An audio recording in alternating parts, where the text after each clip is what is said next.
கொஞ்ச காலத்துக்கு முன்னாடி தான் சி ஓட்டர் எடுத்தாங்க. அப்போ திமுக தான் முன்னணியில் இருக்குது, ஸ்டாலின் தான் முன்னணி இருக்குது. அது யார் பேசுனது? ஆர்எஸ் பாரதி பெருமையா மேடையில் பேசினார். பாருங்க வடநாட்டு கருத்து கணிப்புல எப்படி வந்து மும்பை நிறுவனம், ஆமா நாங்க தான் ஃபர்ஸ்ட் அப்படின்னு பெருசா பேசினாரு. இப்போ அதே பேச்ச பேச வேணான்றாரு. கருத்து கணிப்பெல்லாம் பொய்யின்றாரு.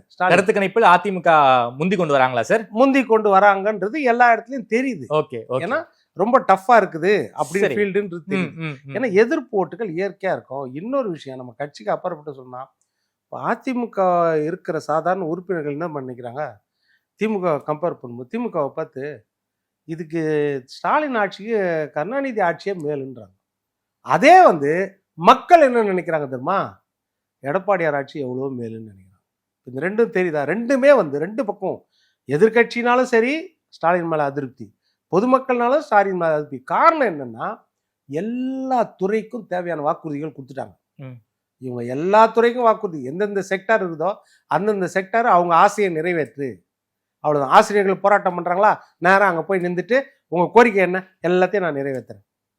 விவசாயிகள் போராட்டமா, போய் நின்று உங்கள் கோரிக்கையெல்லாம் நிறைவேற்றுறேன்.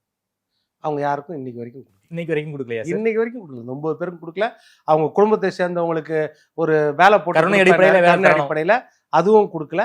இப்போ இதை எங்கே போய் சொல்லுவீங்க?